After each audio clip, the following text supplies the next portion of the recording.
તો અંબાલાલ પટેલે આગાહી કરવાની ના પાડી છે। આગાહી ન કરવાનું કારણ પણ પૂછવામાં આવ્યું તો કારણ પર અંબાલાલ પટેલે ફરી ધમધમાવીને આગાહી કરવાની વાત કરી। કાયદાની ઘાતમાંથી બહાર આવ્યા બાદ કરીશ આગાહી। જયંત પંડ્યાએ કાયદાનું શસ્ત્ર લીધું છે, મારે કાયદાને માન આપવું પડે। કાયદાની ઘાત પૂર્ણ થાય એટલે પરત ફરીશ। કાયદાની ઘાત પૂર્ણ થાય તો હું 80 વર્ષનો જુવાન છું।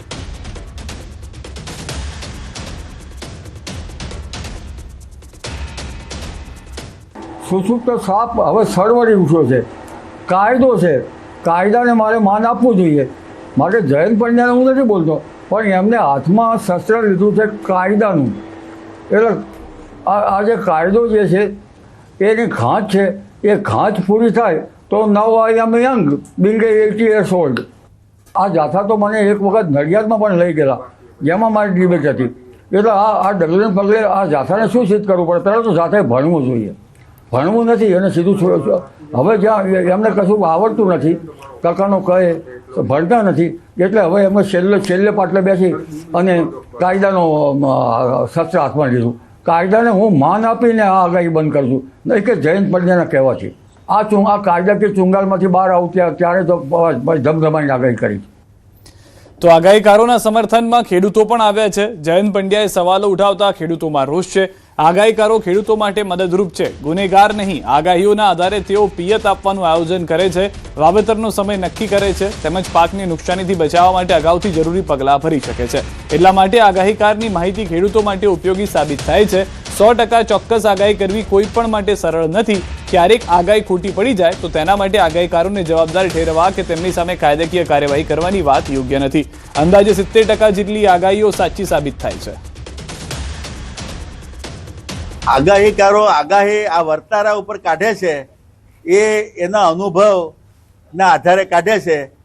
એના ઉપર આવો કોઈ જે કાયદાકીય ને આ કરવું એ બરાબર નથી। અને જયંતભાઈ એક હિન્દુ શાસ્ત્ર પ્રમાણે જો માનતા હોય તો આગાહી તો કરી શકે, વર્તારા ઉપર આગાહી કરી શકે, પણ એના ઉપર કોઈ આવું એલિગેશન કે આરોપ મૂકી શકાય નહીં। હું માનું છું ત્યાં સુધી તો 70% સાચું જ પડે છે, 70-80%।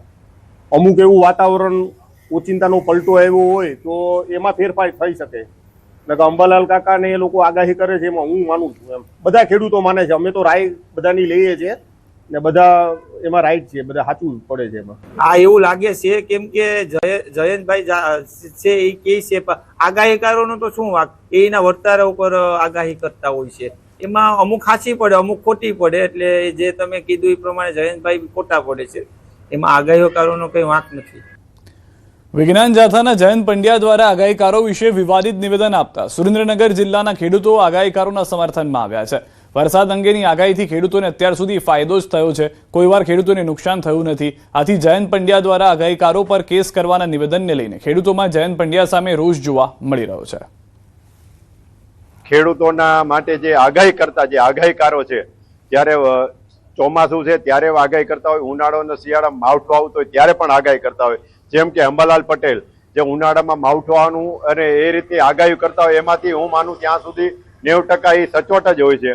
અને જ્યારે આ આગાહીઓના કારણે ખેડૂતોને ઘણો બધો ફાયદો પણ થાય છે। આગોતરા જે આયોજન કરવા હોય છે આયોજન કરી શકે છે, જેનાથી ખેડૂતોને ઘણો જ ફાયદો થાય છે। આગાહીકારો કોઈ પણ ખેડૂતો માટે ખાસ કરી કે કોઈ નાણાં કે અંધશ્રદ્ધા ફેલાવતા હોય એવું મને નથી લાગતું। એ ફક્ત એમની આગાહી કરે છે।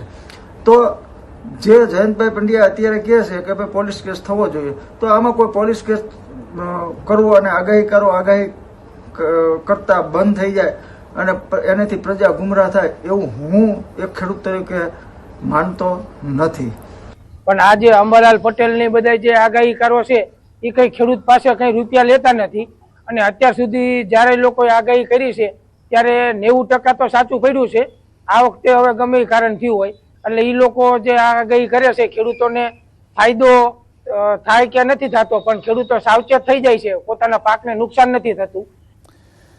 અંબાલાલના સમર્થનમાં ગુજરાતના ખેડૂતો, દક્ષિણ ગુજરાતના ખેડૂત આગેવાન પણ આવ્યા સમર્થનમાં। અંબાલાલ વિવાદો પર ધ્યાન ન આપે, આગાહી કરતા રહે, ખેડૂતોના હિતમાં આગાહી કરે તેવી વિનંતી।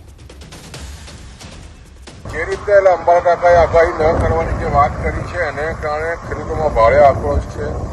અને અમારી વિનંતી છે અંબાલાલ કાકાને કે તમે આગાહી સચોટ કરતા હતા, ખેડૂતોનો વિશ્વાસ છે આપના પર, આપ આગાહીથી કરતા રહો. આવી જે રીતે અંધશ્રદ્ધાની જે વાત છે એની સાથે ખોટી રીતે જોડીને જે રીતે આપને બદનામ કરી રહ્યા છે એની સામે અમારામાં ભારે આક્રોશ છે અને અમે તમારી સાથે છે. આવનારા દિવસોમાં ખેડૂતો મક્કમતાથી આપની સાથે છે. તો હવામાનના આગાહીકારો સામે કાર્યવાહી કરવાની માંગ સાથે જયંત પંડ્યાના નિવેદન બાદ હવે ખેડૂતો તરફથી પણ પ્રતિક્રિયા આવી. ખેડૂતોએ જયંત પંડ્યાના નિવેદનનો વિરોધ કરતા કહ્યું કે ખેડૂતોને આજે પણ આગાહીકારો પર વિશ્વાસ છે અને તેમની ઘણી આગાહીઓ સાચી સાબિત થાય છે.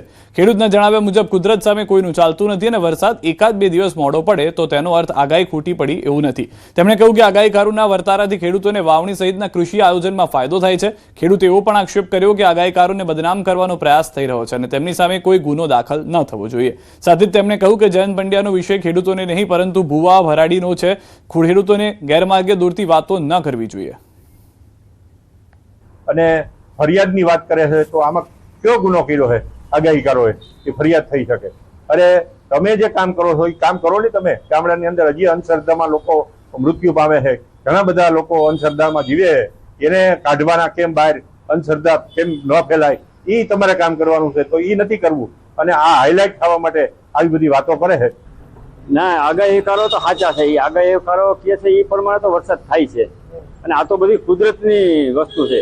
એમાં કઈ જયંત પંડ્યા ન લે. એને જયંત પંડ્યાએ તો એને બદનામ કરવાનું કામ છે.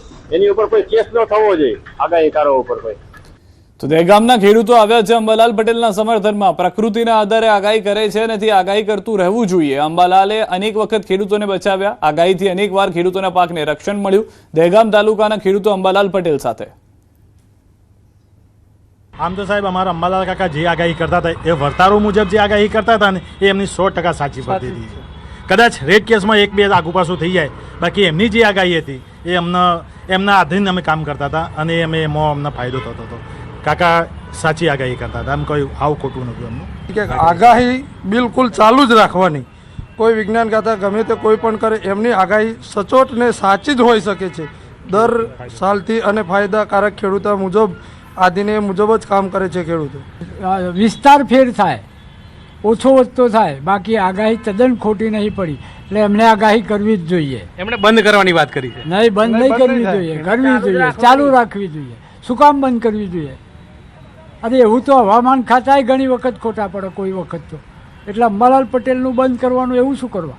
કે સાહેબ જાથાવાળાઓ આપને અમારી નમ્ર વિનંતી એ છે કે સાહેબ આપ ખોટી રીતે અંબાલાલ કાકાને ન હેરાન કરો. આપની કામગીરી અંબાલાલ કાકાની માત્ર એકાદી આગાહી અથવા તો એક બે આગાહી ખોટી પડે અને ખોટી તો નથી જ પડી સાહેબ. આપ બોલતા હો તો ખોટી નથી પડી. વિસ્તાર બદલાય છે, 100% વિસ્તાર બદલાય છે. તો અમે અંબાલાલ કાકાની સાથે છીએ. આ કાયદાકીય ચુંગાલમાંથી બહાર આવતા ત્યારે તો ધમધમાની આગાહી કરી. અન્ય સમાચાર પર નજર કરીએ. પાટીલના હરીજમાં ઝાપટાભર વિસ્તારનું નામ બદલાઈને વિવાદ સર્જાયો છે. ઝાપટપરા વિસ્તારનું નામ બદલવામાં આવ્યું છે. કેટલાક સરકારી દસ્તાવેજોમાં વિસ્તારનું નામ ઇસ્લામપુરા દર્શાવતા વિવાદ સર્જાયો છે. સ્થાનિકોના જણાવ્યા મુજબ આશરે 50 જેટલા લોકોના આધાર કાર્ડ, રેશન કાર્ડ અને ચૂંટણી કાર્ડ સહિતના દસ્તાવેજોમાં વિસ્તારનું નામ બદલાઈ ગયું છે. આ મુદ્દે સ્થાનિકોમાં રોષ જોવા મળી રહ્યો છે. વિશ્વ હિન્દુ પરિષદે મામલતદારને આવેદનપત્ર આપી વિસ્તારનું નામ અગાઉની જેમ ઝાપટપરા કરવા માંગ કરી છે. સમગ્ર મામલે સરકારી તંત્ર હજુ સુધી મૌન છે. ઝાપટપરાનું નામ ક્યારે બદલાઈ ગયું તેનો ખુદ ખ્યાલ સ્થાનિકોને પણ નથી આવ્યો. કેટલાકના આધાર કાર્ડ આવ્યા ત્યારે ખબર પડી કે ઝાપટપરાના નામને બદલીને ઇસ્લામપુરા કરી દેવામાં આવ્યું છે. હવે કેમ આવું થયું, કેવી રીતે આવું થયું તેને લઈને ખુદ સ્થાનિકો પણ બેમતમાં જોવા મળી રહ્યા છે. અને હવે વાત ચાંદીપુરા રોગની.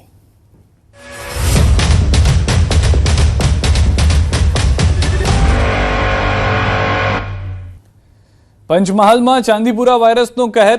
13 શંકાસ્પદ કેસ નોંધાતા આરોગ્ય વિભાગ દોડતું થઈ ગયું છે. 2 બાળકોના ચાંદીપુરા વાયરસથી સારવાર દરમિયાન મૃત્યુ થયા છે. એક બાળકનું શંકાસ્પદ ચાંદીપુરાના લક્ષણો સાથે મૃત્યુ થયું છે. 2 બાળકોને સારવાર બાદ સ્વસ્થ થતા રજા આપી દેવાઈ છે. અન્ય 6 બાળ દર્દીઓના સેમ્પલ ચોક્કસ નિદાન માટે લેબમાં મોકલાયા છે. 25 ગામોમાં સઘન સર્વેલન્સ કરી દવાનો છંટકાવ. 450થી વધુ સેન્ડફ્લાય માખીઓ પકડવામાં સફળતા મળી ચૂકી છે. પંચમહાલ જિલ્લામાં ટોટલ 13 કેસ રિપોર્ટ થયા છે, જેમાંથી 2 પોઝિટિવ છે અને 6નો રિઝલ્ટ પેન્ડિંગ છે અને 2 કેસીસ સાજા થઈને આપણે એ ઘરે એમને મોકલાવવામાં આવ્યા છે અને અત્યારે જે 6 કેસીસ જેનો રિઝલ્ટ પેન્ડિંગ છે એને માટેથી પણ સૂચનાઓ આપવામાં આવી છે. તો ખેડામાં ચાંદીપુરા વાયરસના 2 કેસ પોઝિટિવ. આરોગ્ય વિભાગ એલર્ટ મોડ પર આવી ગયું છે. કઠલાલ અને કપડવંજ તાલુકાના 2 બાળકોમાં વાયરસની પુષ્ટિ થઈ છે. બંનેની ગાંધીનગરની GMERS મેડિકલ કોલેજમાં સારવાર ચાલી રહી છે. કઠલાલના બાળકની તબિયતમાં સુધારો નોંધાયો છે, જ્યારે કપડવંજના 1 વર્ષીય બાળકની હાલત ગંભીર હોવાનું જણાવાયું છે.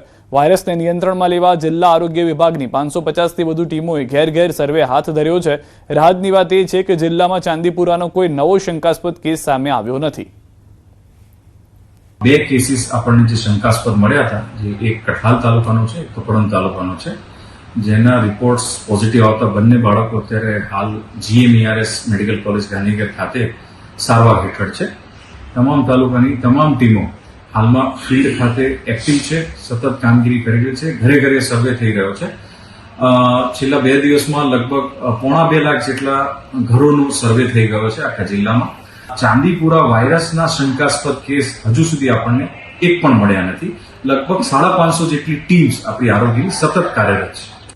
આરોગ્ય વિભાગે વાલીઓને બાળકોના આખા શરીર અને પગ ઢંકાય તેવા આખી બાયના કપડાં અને મોજા પહેરવાની અપીલ કરી છે, જેથી વાયરસના સંક્રમણનું જોખમ ઘટાડી શકાય.